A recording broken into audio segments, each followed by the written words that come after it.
This podcast is recorded on the traditional and unceded territories of the Musqueam, Squamish, and Tsleil-Waututh people.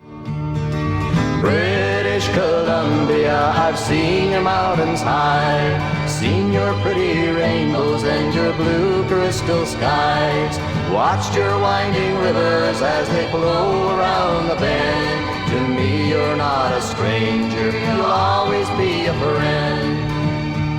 I've walked your snow-capped mountains. Coming to you from the West Coast, this is Politicos. Today is August 27th, 2020, and this is episode 204. And I'm Ian Bushfield. On today's show, we go back to school and we check in on Erin O'Toole.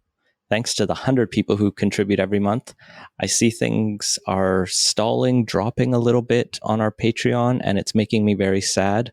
I'm on my last day of work before I go on an extended parental leave, so seeing more people join our Patreon at patreon.com/politicos would make me feel very happy and help keep the show going long into the future. So patreon.com/politicos. Support us if you like us. Politicos is in partnership with BC Today, British Columbia's daily newsletter dedicated exclusively to BC politics. Sign up for a free trial to have unique coverage of the BC legislature delivered to your inbox every morning.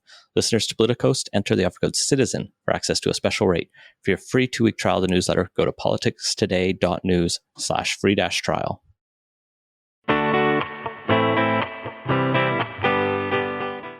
Let's kick it off with a segment on the back to school latest news. The big news of the week wasn't Rob Fleming's press conference, which ended up just really recounting what had already been decided, but the $2 billion that Justin Trudeau announced that the federal government was literally just handing to provinces. No strings attached almost. Good. Schools should use all the support they can get as they try and reopen. A little more money's good on that front, but it's certainly cutting it a bit close. Schools are basically in the process of spinning up for the school year right about now, and why wait until the last minute? Yeah, BC had already earmarked $45.6 million, as we talked about with Sonia a couple weeks ago, for things like heightened cleaning, physical barriers, technology changes, buying 1.5 million masks so every student, staff, and teacher can have 2. So this federal government money, which works out to $242 million for BC, and that's based on the number of students we have. So we work out to actually get less money than Alberta, who has more students because Alberta is a very young province. It's welcome, but what can BC do it's now like a week and a half, 10 days until teachers are back in class and 2 weeks until students are back in class? Like, it's not enough time to hire more teachers, which would help to do things like expand online classes, reduce class sizes in person, provided you could find classrooms to use, or even order PPE, because a large-scale additional PPE expansion takes time. Improving ventilation takes time. Yeah. It's late. The thing about how the federal government's handled things is, once they got over the initial flurry of immediate actions back in March, April, when the CERB got rolled out and a bunch of stuff just got rolled out in very quick succession, and they did a fairly reasonable job of that. But since then, I don't want to say slacking off, but the medium to medium long-term problems that were obviously going to arise, they needed action plans to get prepared as quickly as possible and to start making preparations for how to deal with that. They seem to have dropped the ball a bit or been slow to react on all of those. And even the things they have been rolling out are pretty slow. Like, we've talked about sick leave promises a few times, and we talked about the changes from CERB to EI that were announced last week, and the sick leave promises within there, but it, as far as I can tell, is still to be filled in a bit, and it will be COVID only dependent, and it will come in via Service Canada and the EI system after Parliament resumes, which presumably means they need to pass legislation to make this happen. So that delays a lot more things. People are getting sick now, having to miss work now, having that backstop 2 months ago when we were talking about it back in June, when John Horgan was talking about it, would be much better. Yeah, and that's part of a broader issue, I think, is we have a lot of economic problems as well that the government's been hinting at the directions they want to take. We're more than 6 months into this and don't have anything more than the vaguest outline of a plan to deal with that. And overall, it just seems like the government has more or less, once the first wave of stuff got rolled out, just been sleep the switch, move back into slow prodding policy making rather than more of a crisis emergency approach to things, which isn't great because, well, we still have a crisis and people are starting to get used to it, but that doesn't actually change the reality on the ground. Yeah. And longer term, $240 million for the BC school system can make a significant difference. Like, it's a one-time cash injection, so it's hard to hire people longer term on that. But at very least, it helps the province's budget and can hopefully make October classes a bit more comfortable, even as September is still quite up in the air. But let's pivot and talk about what has been announced from Rob Fleming in the ministry earlier this week. I sat through his press conference and the questions, and like I said, it was largely an update on the plans that have been put in place. So yesterday was the deadline given by the ministry for every district in the province to have published their plan for back to school and school restart as laid out by the ministry. And that's basically what he was announcing, is that yes, every public school district, all the independent schools have put these online. So if you're a parent anywhere in BC, you can go to your school district's online website and see exactly what they're planning. It was something like 70% of high schools in the province are going to be switching to a quarterly system where there will be 4 semesters where you take 2 courses at a time. Like, is it really a semester for there's 4 of them? They're called quartermesters. Terms. What's even better is there's a handful where they're going to 8-term systems where you just take 1 course every day, all day for 5 weeks, and you just burn through it. I feel like you're probably going to hit a point of diminishing returns around hour 7 of the class. I think that's about the length of a school day, usually, if you think about it, with a couple breaks in there for lunch and snacks or whatever. The bigger issue is I think the pedagogy is pretty clear that we don't learn well like that, especially when it's, say you take Math 10 this September for 5 weeks, and then you don't see math again until second semester next year. You could have over a year between the time you've seen this subject. Students barely remember things after summer. So there's going to be a lot of interesting results coming out of the experiments we're playing with education right now. And it's not like we have better options, but this is a really tough situation. So a lot of districts are doing more creative things. Like here in Burnaby, the high schools were, like we talked about, allowed to have cohorts of up to 120, but they're actually aiming to keep their cohorts to 30 or 60, depending on whether you're in junior or senior high. And the way they're doing that is through that quarterly term system, and then also allowing some of the high school classes to be done hybrid remote online. So students are only spending half a day essentially in school, the older students. The younger students will be in full time, where they generally need a bit more supervision. So obviously you want to minimize the amount of person-to-person contact overall, but if you're spending 4 hours with the same 100 people, is that significantly safer than just spending 8 hours with the same 100 people? It really feels like once you're into the time units measured in hours, you're not really losing any safety the more you stretch that out.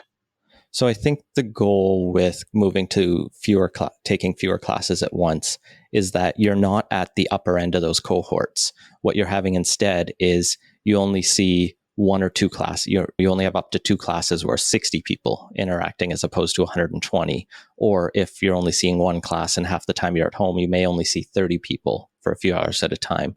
And that does, I think, start to do some helping in terms of physical distancing. Now, this all still is based on the assumption that students won't break the rules and interact outside their cohorts, outside of schools, which is good because teenagers are notorious for being sticklers to the rules. And even with younger kids who obviously have similar challenges with following rules for more than like a few seconds at a time or a few minutes, you have daycares or family units where you might have kids in different classes who are then at home together, or daycares where they're like, we can't reasonably match the cohorts that are set up by the school districts.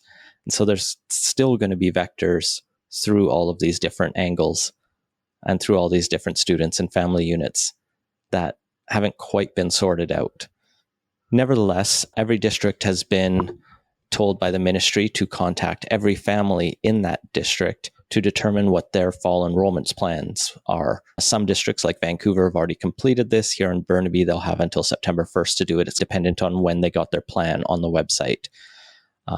Reports out of Edmonton say that nearly 30% of families have said they are going to try and keep their kids home and do remote learning of some type. I don't know if that will be as high in BC because we frankly just don't necessarily have as many options. Most of the public distributed learning, the remote learning options are well oversubscribed or very full, and priority access is being given reasonably to those with the most complex learning needs. And there's also an additional challenge where students who switch to this remote or online learning aren't necessarily guaranteed your space back in a brick and mortar school. So the way it usually works is if you switch to distributed learning from in-class lessons, you then have to basically reapply if you want to go back to school. Now, it makes sense that you won't be able to go online for September and come back in October because that just really messes with the district's ability to plan class sizes and hiring. But the uncertainty here makes a lot of parents very nervous. Yeah, I can see how this may help allay some fears and uncertainty, but overall, it doesn't seem to be a huge step towards that compared to what we were talking about 2 weeks ago. It's because not much has changed, really. All we know now is that districts have actually done better than the ministry was recommending, which I think is a very positive step in terms of these smaller cohort plans. That said, it would still be nice to know we had a path towards smaller class sizes, more online options, because those have not been guaranteed. Like, I've done a little bit of digging on this, and if you want to keep your kid home and teach them from home, you have the option of trying to get into a public distributed learning system. Now, the advantage there is you don't have to stick with your district. I live in Burnaby, but if I wanted to enroll a child in Arrow Lakes or whatever, Kelowna's online school, public online school, we could do that, provided they had space. But I think most of them are already fairly full and haven't hired enough teachers to expand it. Now there's the independent online system, and they've had some funding cuts recently, so there'll likely be tuition on there. And then there's the challenge where a lot of those are run by fundamentalist Christians because religious groups tend to keep their kids out of or the fundamentalist religious groups tend to keep their kids out of public schools more often than anyone else. And so they've established those. And that might not necessarily be the right fit for many families, especially in diverse secular Vancouver. Maybe it will work for some. And then there are some secular options, in the independent system, but I suspect they're also filling up pretty quickly too. And then you have just the traditional homeschooling option where you just agree that you will teach your kids, but then you're not guaranteed a diploma, as in you can't earn a diploma that way. And the parent then also has to be able to teach their child, which takes a lot of time and expertise, which is why we usually pay people to teach. Yeah, so just seems like there's the minister's obviously doing the best they can, but there's still a lot of gaps here that don't really seem to have been filled. I don't really have any great ideas on how that can be patched, but it does seem we just had this deadline that we set that we're kind of come hell or high water going to have people back in school come the start of the normal school year. And even if everything wasn't figured out, we would just go for it. I can get why people want to do that, but it has certainly come with some problems. Yeah, the BCTF is unsurprisingly reiterating its call for smaller class sizes, especially with the additional funds from the federal government, and just overall slowing down the back to school plan. On the other hand, you have parents who can't just stay home and watch their kids for more weeks at a time. So they do need a back to school firm start date so that they can make sure that they're working and making money to feed said kids. It's not an easy situation. Would have been nice to see that money for schools come out even in June, but it's here now. We'll see where it goes. I don't think any of the provinces have really announced where they're going to spend their money. Yeah, you don't necessarily have, a plan in place if you were to suddenly get a 10% boost in your budget, which is roughly what this, I think, about 9 or 10% of the current education budgets, what's coming in right now, which is fairly sizable. And yeah, overall, it's just really one of those cases where didn't seem to do as much long-term planning as we should have back in kind of your May, June timeframe.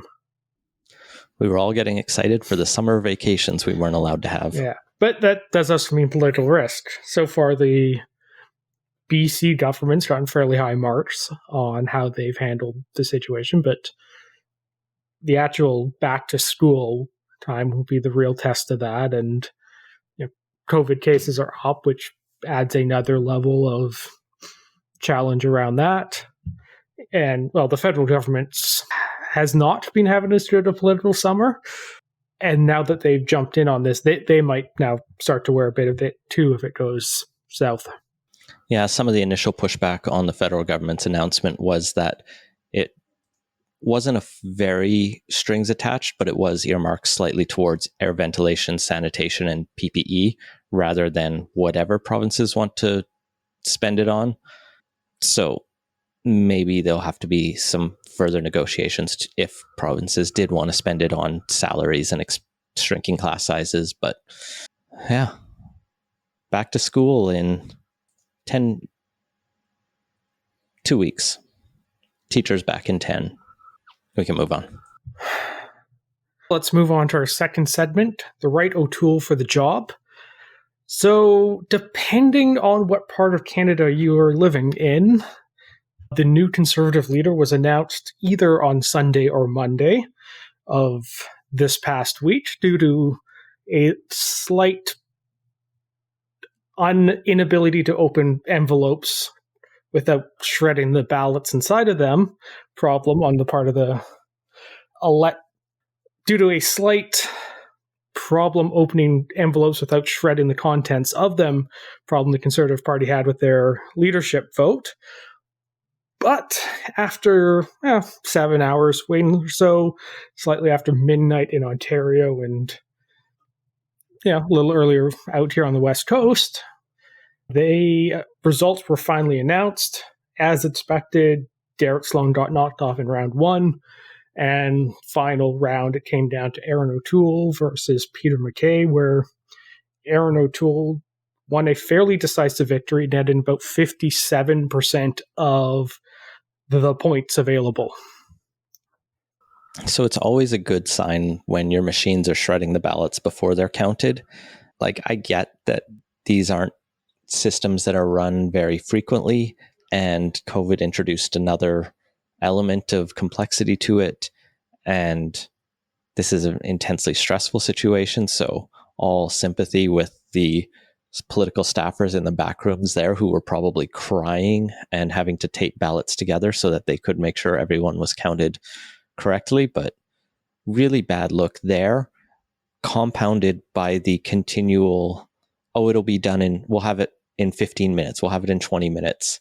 And then, like you said, hours later, they announced the first round results. And then I think there was still another hour until they announced the second and third round, which had already been counted by then. Yeah, it was a bit of a mess. There's basically no party that's ever announced their winner of the leadership race exactly on time. But this one definitely stretched it out a bit. Delegate systems seem to actually work a bit more smoothly, mainly because everyone who's voting has to be in the room, but that wasn't going to happen this time anyway. Delegate systems are problematic for other reasons. Let's dig in a little into these results, because, well, the final round was much more decisive than Scheer's like 50.01 to 49.99 type victory over Maxime Bernier. There were a lot of like little quirks in the raw votes in here.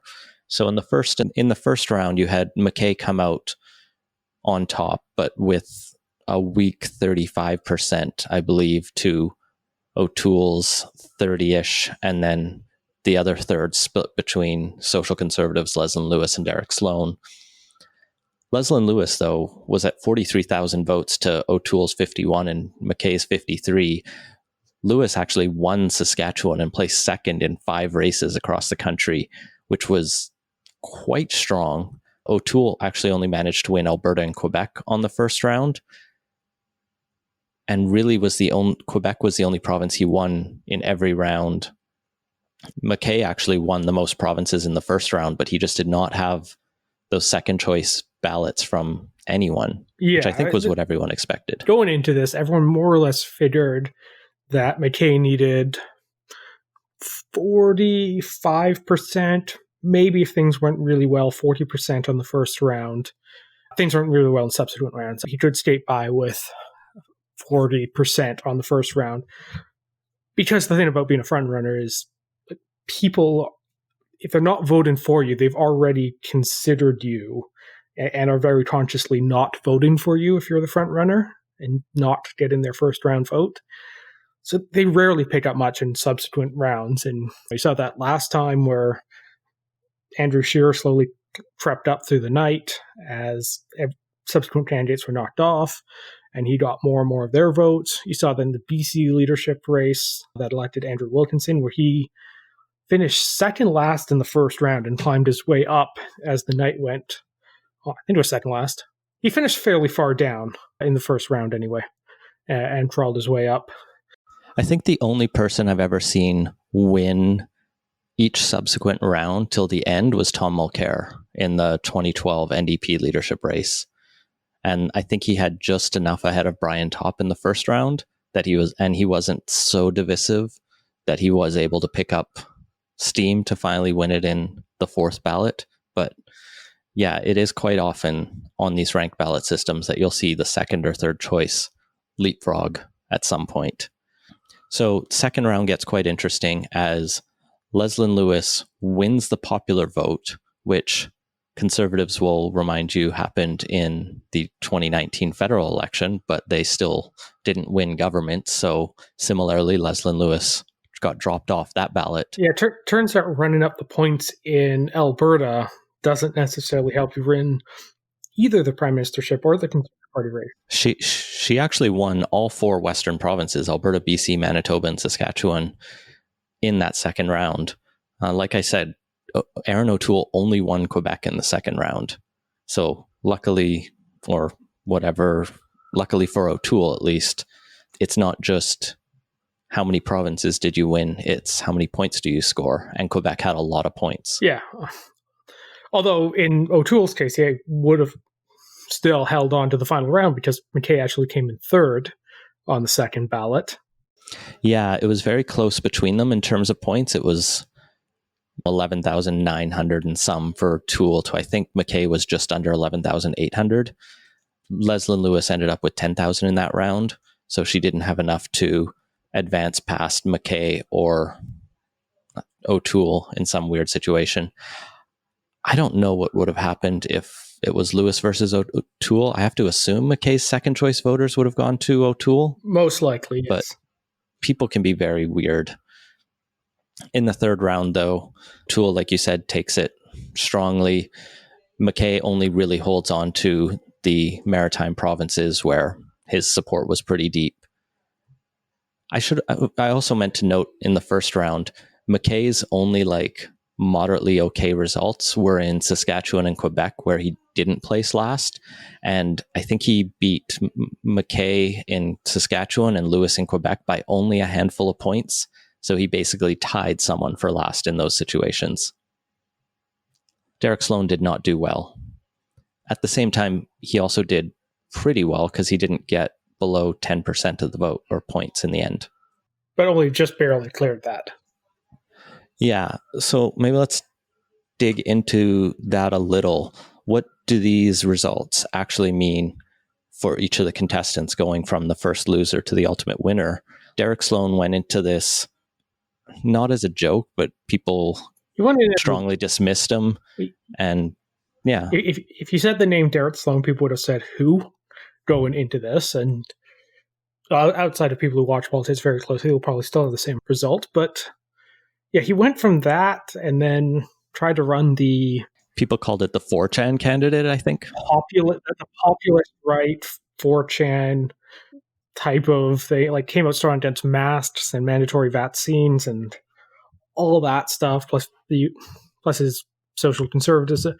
And like overall, I think just made a lot of conservatives pretty embarrassed about the whole thing. So I'm not sure he didn't... Like, he definitely raised his profile, but I'm not sure that was a net positive for him versus if he'd sat this race out and built up more experience, more connections and everything as he stayed in the House longer and longer. So here's the question. What do you do if you're Erin O'Toole with Derek Sloan? Because I've seen calls for him to be ejected from caucus for his anti-choice and very social conservative views. And I've also seen the argument that he has a little bit of cachet because he helped make sure O'Toole won in the end. If those votes didn't go to Lewis and ultimately to O'Toole, this might be Peter MacKay's party today. Does he stay or does he go? I think Lewis definitely gets much more credit for being the one to push Erin O'Toole over the edge. The difference between O'Toole's total votes in the first and third round is more or less just how many votes Lewis got, and you would have had drop-offs in both candidates and whatnot, but it's hard to make the case that had Derek Sloan's voters just not even showed up, that it would have cost Erin O'Toole victory. So probably the thing to do is you give him... It makes the party look weak to be expelling people who ran in the leadership race and didn't do well. So I don't think it made sense to kick him out or anything, but you just don't promote him and keep him as a backbencher. Wait for him to dig his own grave in this situation and then show him the door if he becomes a liability. Yeah, exactly. You can give him... In which case he can do as Carter suggested, I think, on The Strategist and go lead the People's Party. I think that's enough time on Derek Sloan, though. Let's talk about... That is true. Let's talk about Leslyn Lewis's quite a shocker performance for many people. I think we had the signs it was going in there, and I tried to emphasize that last week when pointing out how many donors she was getting and how much money she was fundraising. There was momentum there, and it carried through. It didn't carry her far enough, but making it to a strong second round showing is probably the best she was going to do, given she had zero political profile. Yeah, 8 months ago. She did very well, and there was clearly some interest in kind of an outsider candidate who had a kind of very genuine persona about her, and I think she ended up connecting fairly well with a lot of conservatives on that. So there's definitely a strong future for her in the Conservative Party going forward. Short of winning, she probably came out of there as best as she could have possibly hoped for, and good result overall. Yeah, there's an element of conservatism in Alberta and Saskatchewan where I think they're conservative voters through and through. They're true blue to the core, but I think they actually just hate the Conservative Party. Like, they hate anyone who represents the kind of core, like, established Conservative Party, and they want maybe it to return to the reform roots, or maybe they just want to, like, vote for whoever the outsider is. I think it's part of why you saw Maxime Bernier do so well across the prairies, and why now Leslyn Lewis was sweeping some of the prairie votes in round 2 and doing pretty strongly in round 1. Yeah, and it's worth noting that there was no candidate on the ballot from definitely west of Kenora. I actually don't even know where Derek Sloan's riding is. They were all from Ontario further eastward, so there was no person waving the banner for the Western Canadians. Everyone was vying for those votes. There wasn't an obvious spot for them to rally around. But the other challenge I see with Lewis is if you buy the claims that Derek Sloan's deep social conservative views, at least his anti-choice views, his homophobia, his transphobia views, are a liability to the Conservative Party and the future of the Conservative Party, I don't see how you can't apply that same lens to Leslyn Lewis, who is very upfront about she's not going to have a hidden agenda because she's not going to hide the fact she wants to roll back reproductive freedoms. So, like, how does the Conservative Party square that circle? Because they're clearly going to want to involve her more, given the strength she showed here.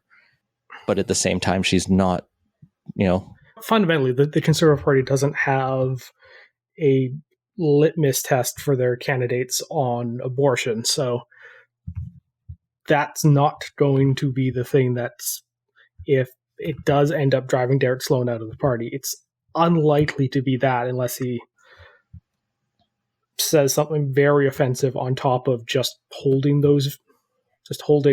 views on abortion that aren't necessarily those of the NDP or the Liberals. But Lewis has called for specific bills to roll back reproductive freedoms in Canada, including trying to ban sex-selective abortions and rolling back funding for maternal health programs around the world. She has also called for rolling back, and we went over this, trans rights in the Canada Human Rights Act. She is opposed to the conversion therapy ban. Like, she's not a candidate for the Conservative Party who would be marching in pride parades or be allowed to march in pride parades, frankly, for the views she holds. Like, this is a Conservative Party that just got out of a debate over whether they will still oppose same-sex marriage or whether they will stop having no position on it and actually be fine with same-sex marriage. I don't think Leslyn Lewis is fine with same-sex marriage. Like, she hasn't necessarily said it explicitly, but drawing a pretty straight line from what's on her platform, she doesn't really seem like, she might talk a good game, but about grassroots, but like, she's a hard social conservative. But so's 20% of the country and a disproportionate amount of the conservative base, and well, maybe 15% of the country. But the coalitional politics aren't there to really just jettison everybody that the NDP would want to see gone. So, like, it's just not going to happen, and I don't think there's really anything that's going to change that. It's not just NDP voters, though. It's people. The leader's the one who gets all the attention, and backbench MPs or even shadow cabinet people just generally don't, and I don't think it's going to be a huge political liability going forward.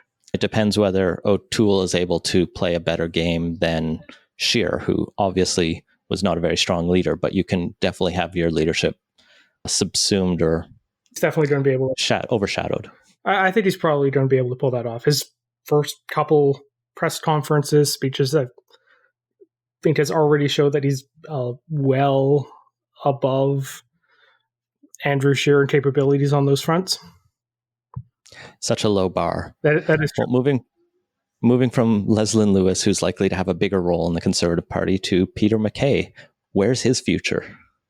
What company do you think he's going to announce that he's joining the board of?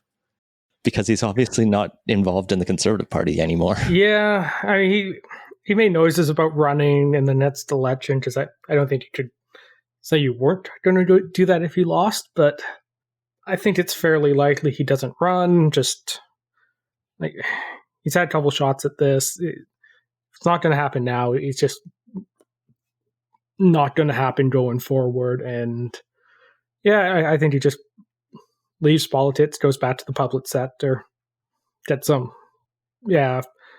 comfortable partner job with some law firm in Toronto. He could always run for provincial politics. Maybe the Nova Scotia PCs are looking for a new leader at some point, and he tries there. Yeah, perhaps.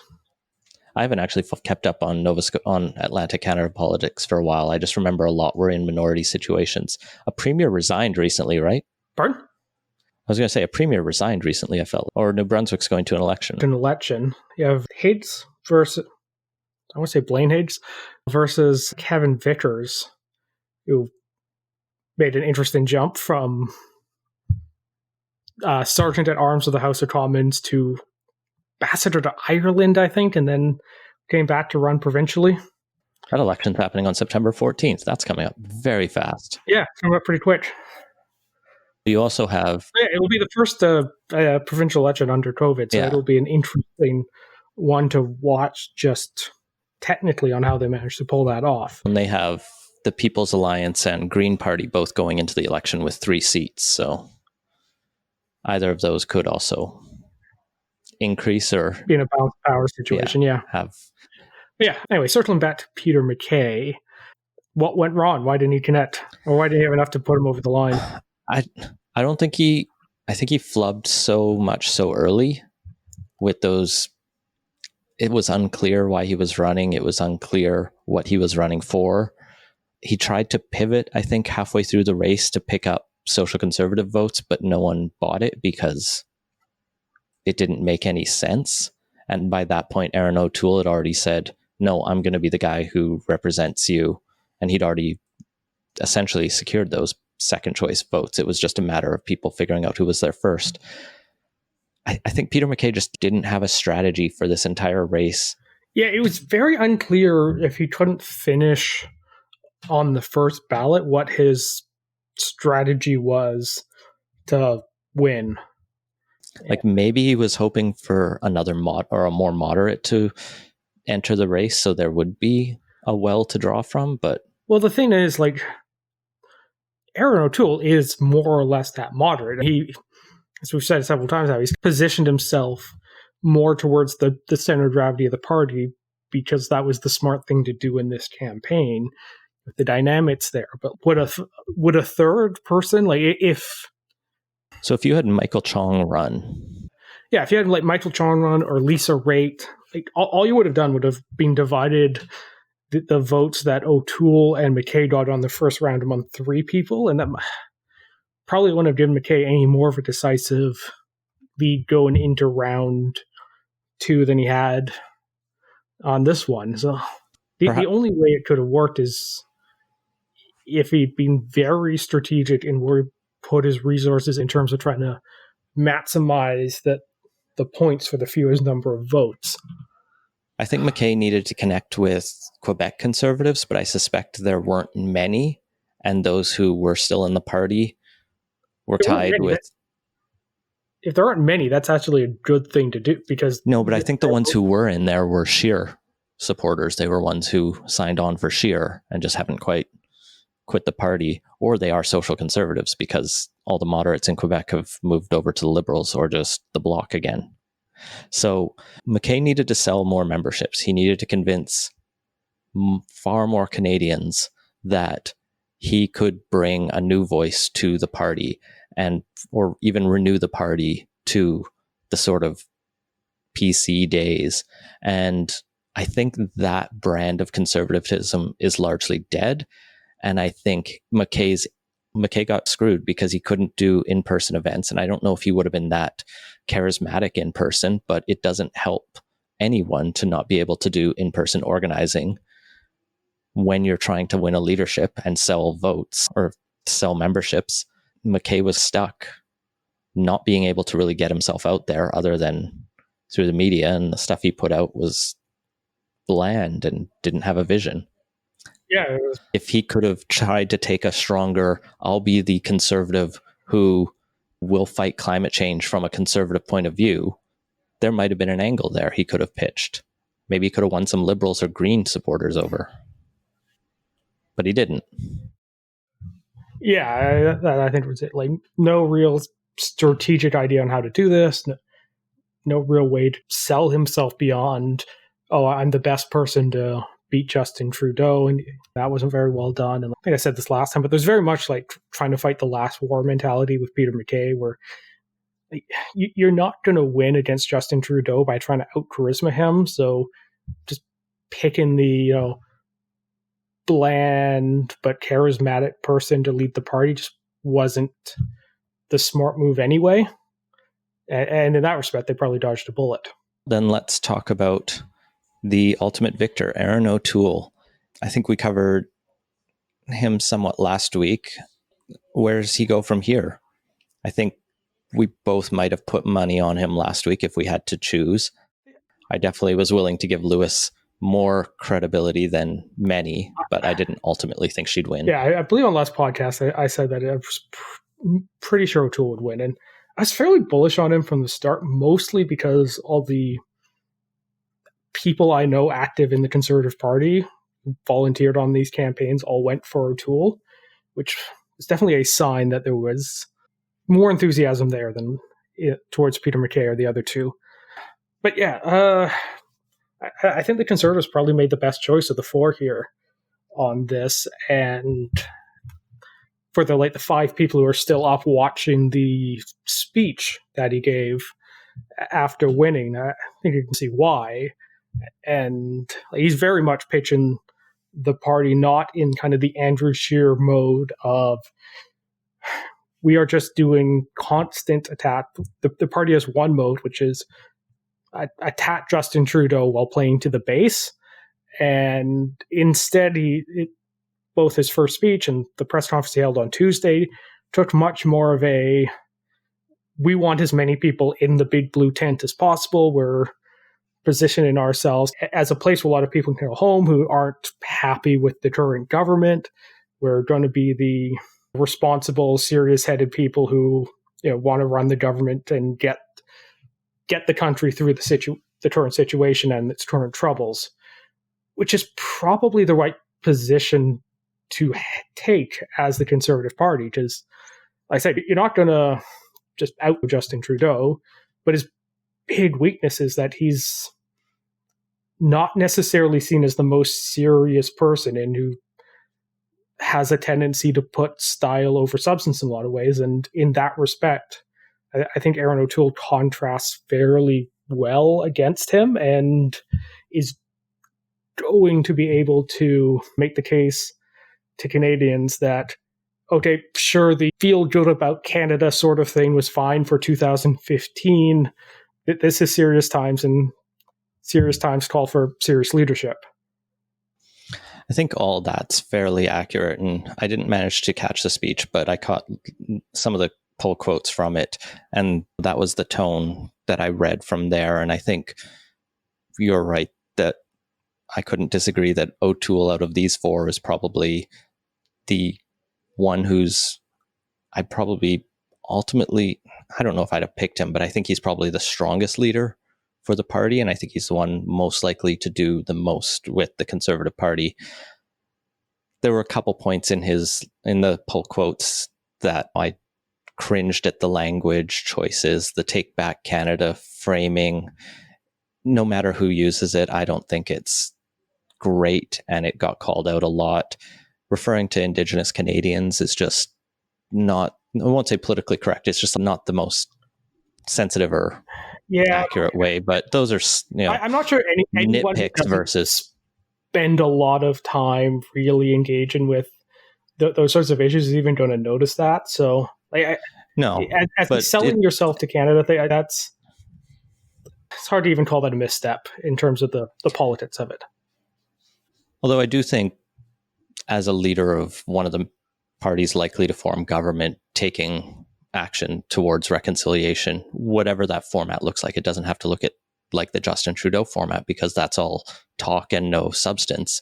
You can be the Prime Minister of Reconciliation without taking the Justin Trudeau approach.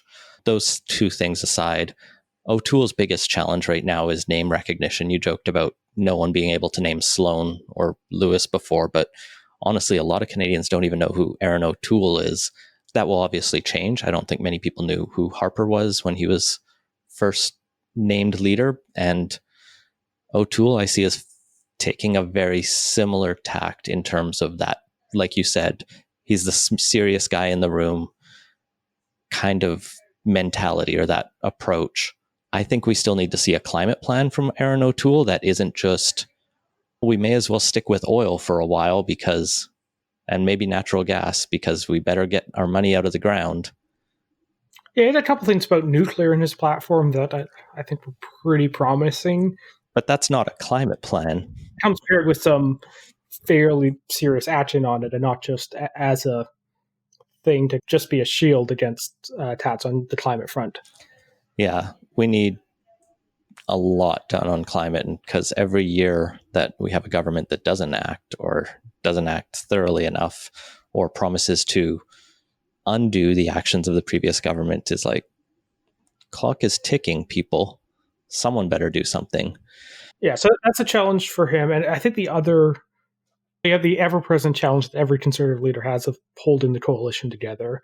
And that front, he's probably going to be better than McKay, but I can't really say how well he's going to do on that, or whether or not that's going to be too much of a distraction and weaken or take away their focus from what they should be doing. And the other big challenge, I think, is finding a way to navigate the current situation that kind of both matches the Conservative principles and temperament, not seeming out of touch with the challenges everyone's facing. And that's definitely doable. Very much a kind of wartime crisis sort of mentality to it, and general disposition could work fairly well there. But there will definitely be factions of the party that's trying to pull him, or that would definitely be trying to pull him back from supporting the larger programs that are going on in response to this, or would be opposing a O'Toole pitched equivalent of those. So I think that's probably going to be his biggest challenge. I think he's probably smart enough to see those challenges and try and address them, but how successful that's going to be is a big question. Of course, if I'm the Liberals, I'm leaning into the always attack Conservatives with the scary hidden agenda. Maybe O'Toole himself doesn't have the hidden agenda, but you can point to social Conservatives in his caucus who even did well in this leadership race, and say this is the party that's running these people, and whether or not Erin O'Toole can keep them in check is the inevitable bozo eruption. Yeah, that brings down so many Conservative parties. So yeah, overall, I think this is probably a good development for Canadian politics in general, just because regardless of what you think of the Conservative Party in general, it's just good to have a system where you have multiple parties that can realistically win elections and contest power, and you don't get the complacency that comes from long governments that feel secure to run any election they want, don't really concern themselves too much with the public sentiment. So in that respect, I think O'Toole brings the Conservatives into a much more competitive position for the next election, and in general, that's a good thing for the country, that will likely be a much more competitive election next time. Honestly, anyone was likely to make the Conservatives more competitive than Andrew Scheer.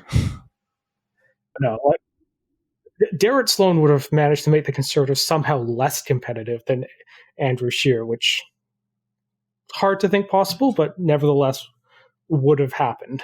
Fair enough.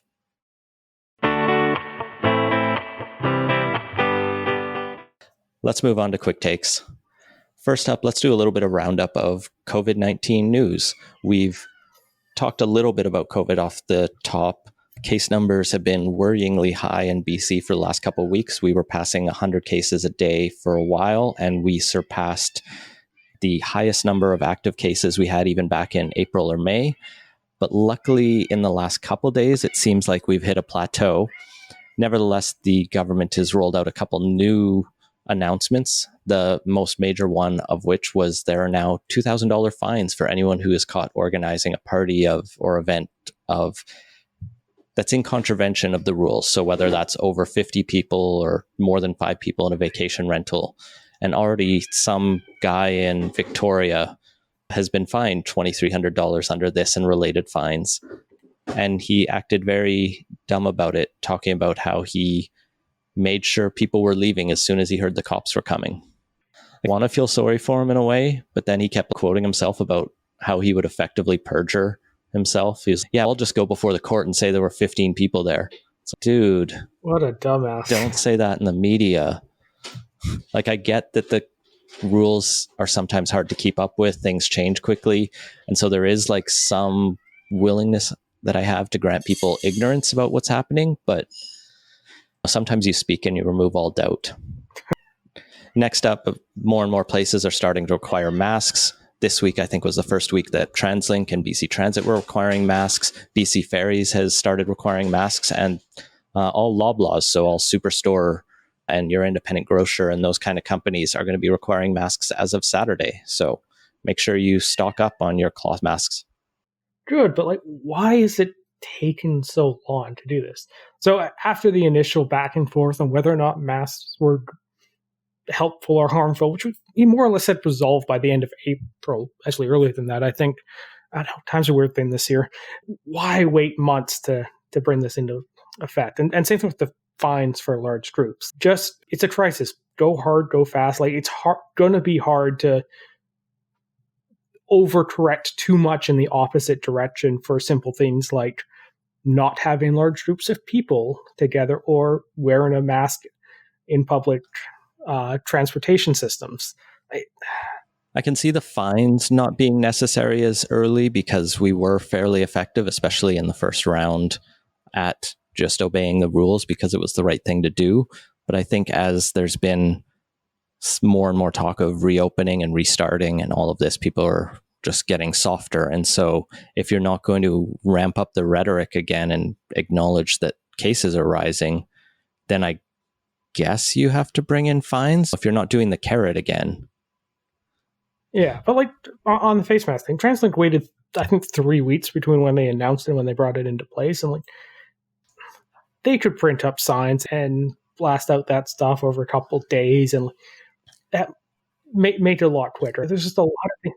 I suspect part of it for TransLink was giving people time to get their exemption cards if they were one of the small number of people who had a valid reason for not wearing a mask. Perhaps, but still 3 weeks seems excessive in a crisis. Agreed. One of the things 3 weeks seems excessive, and 4 months to even start that is very excessive.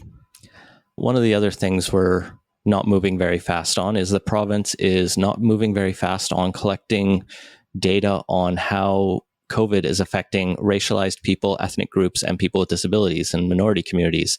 Shannon Waters has a piece that's publicly available in BC Today that we'll link to, where she tracks the story of how the province has committed to collecting this data, but has stalled as they wait for the feds to do something. So we don't know, even though other jurisdictions who have this data have shown that there is a pretty strong correlation between your social status and your identity and how COVID-19 is affecting you. So would be nice to have this data, but we don't. And yeah, definitely would be good to have that. And something else that would be good to have, and we should try and minimize the delays on, are vaccines, which it was reported today in, I think, both CBC and Global that apparently we had a partnership program that to test a developed in China vaccine candidate that didn't end up happening because China back in June had refused to issue the export permits for it out of China, which not great. And the suspicion by the people quoted in the article, although it hasn't really been confirmed, is that this is another outcome of the various tensions that have persisted between Canada and China for several years now.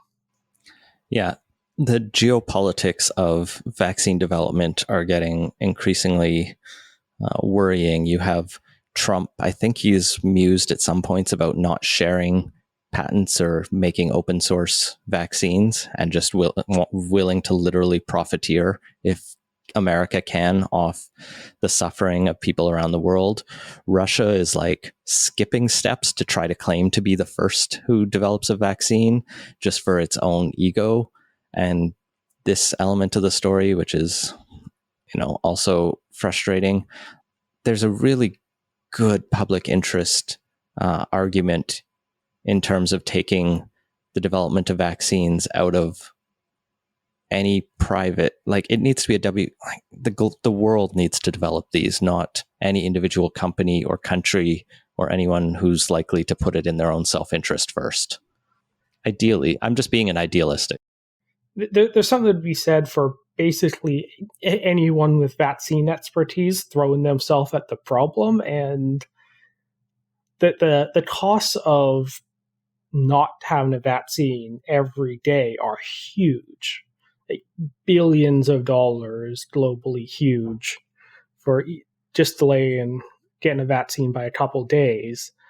And yeah, in theory, it would be great if, the WHO or some international body just whipped one up real quick. But absent that, just getting as many people on board with it as possible. And if some company manages to be the first one there, and because of that, globally, we don't lose hundreds of billions of dollars to trillions of dollars, then making a little money in compensation isn't necessarily the worst thing either.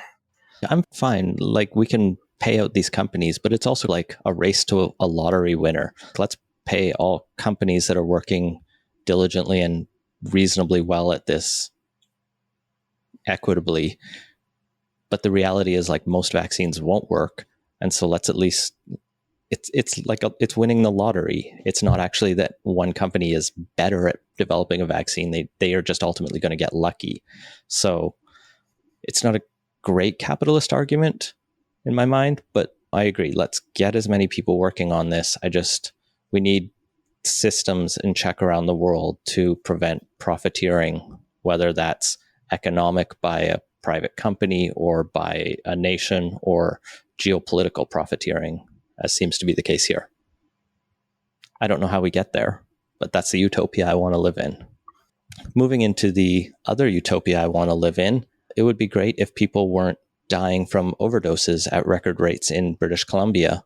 But sadly, we have the numbers for July, and another 175 people have died, bringing us to 909 for 2020, which isn't great. And it's gotten to the point where 4 drug user advocates who were part of a overdose crisis response committee for the province have quit. This includes Garth Mullins, Dean Wilson, Leslie McBain, who co-founded Mom Stop the Harm, and BC Yukon Association of Drug War Survivors President Hawkfeather Peterson. They've all just been frustrated with the province's lack of action, in their view, on this, and inability to really tackle this effectively, which is not a great look for the province to lose people who are on the front lines of many of these fights. In the province's defense, there have been some efforts at opening up safe supply in BC, especially during the crisis. It's been pretty clear that those have been insufficient. The chief coroner and public health officer have been quoted multiple times in repeated press releases each month saying more needs to be done. And it's just not clear how much is being done or how quickly. So hopefully we see some changes start to happen soon. big changes, because there has been like little bits of money roll out, but not enough. Something that is a bit of a change is when former leaders of provincial parties decide to insert themselves into the leadership race to replace them. In this case, Andrew Weaver, the outgoing, now technically an independent, but very much the former permanent leader of the Green Party, is now on the advisory council of leadership candidate Cam Brewer, which is weird because generally former leaders don't involve themselves with these sorts of things, so as not to seem to be biasing the direction of the party that takes after them. Yeah, this isn't an official endorsement as far as I can tell, but it's still weird. If Stephen Harper had joined the Leslyn Lewis team as an advisor, like that would have raised people's eyebrows, as this kind of does. I'm just scrolling through Weaver's Twitter trying to see if there's any sign on this. He has his tweets from early August where he's attacking the Greens for taking out ads for whatever reason, trying to get star candidates. But then on the 17th, he says, wow, just saw this, that Cam Brewer picked up, in his words, the single most experienced Green campaigner in Canada to lead his leadership quest. And that's when Jonathan Dickey from the Green Party of Canada's former national campaign manager joined it. So there's some at least sympathy and willingness to bump up Cam Brewer's campaign. And Weaver has been quite critical of Sonia Furstenau and particularly her position on 4-day work weeks.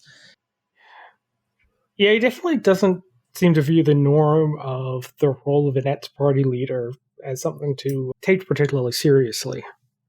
So it wouldn't surprise me if we see more of this norm breaking as the voting nears. In the meantime, Cam Brewer will be emailing you soon to ask you to come on the podcast and talk not much about Andrew Weaver, but more about what you want to do as leader, because we've already talked to Sonia Furstenau and Kim Darwin, and I encourage everyone to go back and listen to those episodes. But to close off today, let's turn our attention back to federal politics, where the We Charity scandal continues to be in the news. The government released a tranche of documents recently with many redactions, and it turns out those redactions didn't follow the normal procedures. Yeah, so the House of Commons, Parliament, they're more or less supreme, have a huge amount of privilege in what they can and can't see, and they basically get to see almost everything. There's a couple exceptions, national security and cabinet competence. But those decisions don't get to be made by the government necessarily. Everything's supposed to go to the House of Commons law clerk, and the law clerk does the redactions before giving the documents to the parliamentarians, which didn't actually happen here. That the government departments took it upon themselves to decide what Parliament gets to see and what it doesn't, which is a very big no. I remember seeing the pictures of Peter Polyev flashing around the heavily redacted documents, doing his typical flair for the dramatic. Sometimes he has a point, and like he's been accurate on this, that the government is going too far. Hopefully we get to hear more. I think we've learned some interesting things out of those documents, but unfortunately committees are not meeting anyway. Yeah, so Peter Julian at the NDP, once he found out about this, asked the law clerk to demand that the documents that Parliament is entitled to actually get produced. But the response to that was, well, they can't actually do anything until their committees are back in session and prorogation ends. I guess we'll do a follow-up on We after September 23rd then. We still have a minority parliament, and I can't imagine the committees are going to let this one go. And that has been Politicoast. Find links to everything we talked about at politicoast.ca. Support the show and get access to our Slack channel at patreon.com/Politicoast. Our intro music credit is Beautiful British Columbia by Serge Plotnikov. Polite Toast is a production of Legend Boot Media, and editing services are provided by CHLY 101.7 FM in Nanaimo. Wash your hands and stay home. Thanks for listening.